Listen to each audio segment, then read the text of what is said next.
They say the quiet ones are the easiest to ignore. I learned that the hard way. 3 sentences and a rich man in a plain cap walks into a store. Nobody expects him to own a mop bucket, splashes in a dim hallway, and a woman's sobs spill out from the employee bathroom like a truth that won't be hushed. That's the hook. Raw, immediate, and truthfully ugly.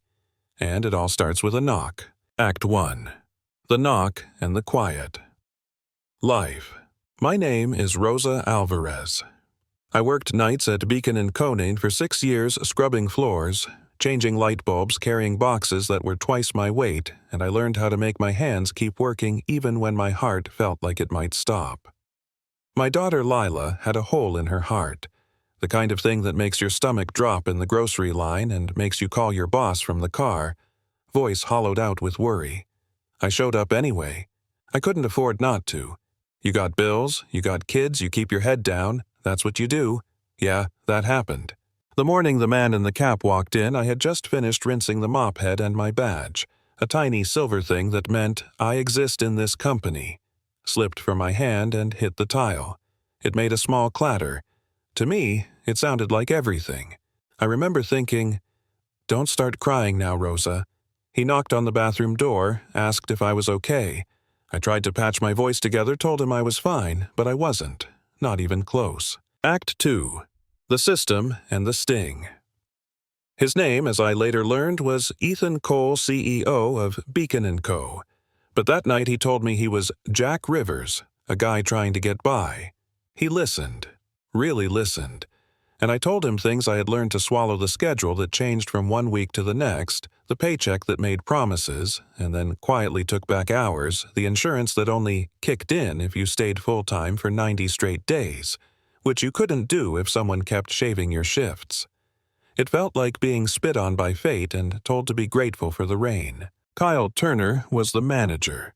Slick, hair slicker smile, the kind of man whose best skill was making people feel small while his numbers looked perfect on paper. He'd learned how to make desperation a currency.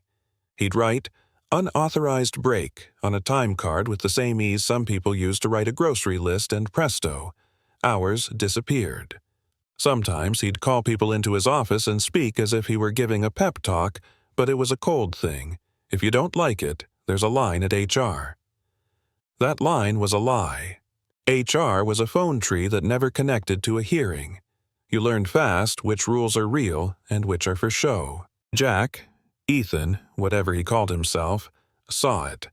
He saw the way my hands shook when I picked up a mop. He saw the dark circles around my eyes and asked about Lila.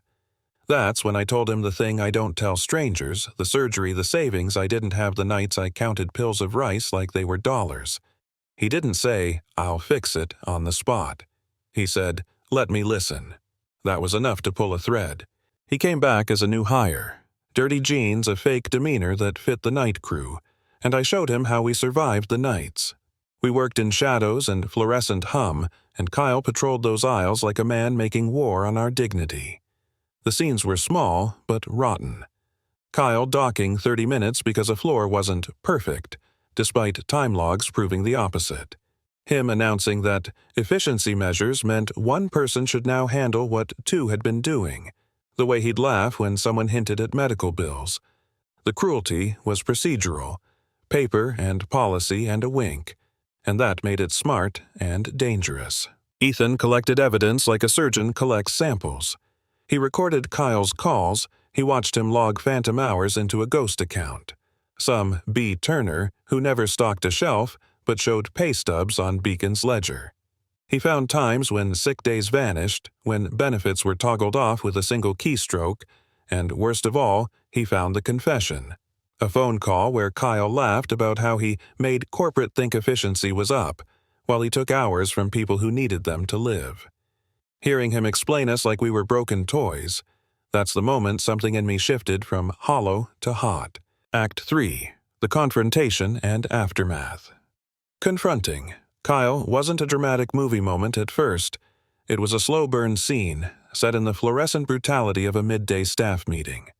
Kyle stood at the front clipboard in hand, voice full of managerial caramel, ready to announce new accountability procedures.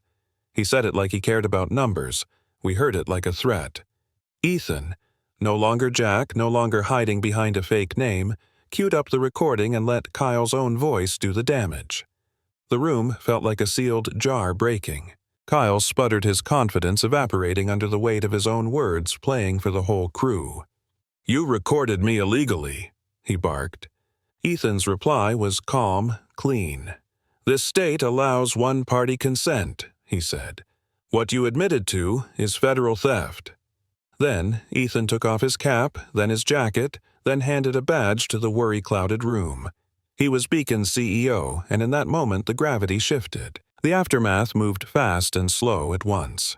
Investigations, audits, checks written out for back pay. Real things that made a math teacher's head tilt in disbelief. Money owed, insurance, reinstated overtime, reconciled. They took Kyle out with security, and the hum of the store seemed to exhale. But the real change wasn't in him being escorted out. It was what came after. Ethan didn't just fire. Here, one bad apple, he rewired the orchard. He made Maria, no, in my case Rosa, wait, we changed that. He made me the store manager. He said, "You know this place. You know what works. Train me in what people need." He gave me leadership training, a salary that didn't make me laugh, and a seat at the table where efficiency would mean human dignity going forward. Beacon launched an employee council, a channel directly to corporate anonymous audits, real schedules posted weeks in advance. Things that sound small, but mean stability. Lila's surgery was approved the day paperwork cleared. But here's the part that doesn't wrap up in a neat bow. The wider question. Kyle was one man, but his style, the weaponization of fear, is not rare. The culture that let him succeed had been praised in the quarterly report. Who else gets to hide in the way metrics are measured in the gap between numbers and flesh? Ethan started audits at 5 more stores and found the same playbook, slightly different names, same cruelty. He started a campaign. Worker Verified Fair Practices, a certification system run by employees for employees. Real change spreads, but you have to keep watering it. Tone and texture, the inner life. Throughout this is a story about small, stubborn humanity. The camera doesn't need to linger on corporate charts. It needs to stay on hands that clean on the way a mother counts coins, on the voice that swallows a sob and keeps working. There is humor. The ridiculousness of Kyle's performative motivational speeches, the shared jokes we told to keep warm. And there is rage, slow and incandescent, when dignity is taken as if it were a commodity. The climax isn't a fistfight. It's the sound of a dozen people realizing they're not alone. And that's electric. Every face in the break room that day had a story. A father with a second job, a student paying for school, a young man saving for a car. When they saw Kyle's face turn ashen, their silence wasn't shame, it was shock converted into something else. A quiet standing up. That ripple became a wave because a stranger had the courage to knock and ask, "Are you okay?" And a CEO had the humility to listen and the courage to act. Final beat. A question that lingers. So here's where I leave you, with a picture that's both satisfying and unfinished. Beacon's store became different. Lila went to school and ran without the scar of surgery in her chest. My hands stopped shaking when I pinned on my manager badge, and my old coworkers started laughing without checking whether the manager was watching. But the problem didn't vanish from the world. There are still managers with neat hair and cruel smiles, still policies designed to hide theft in spreadsheets.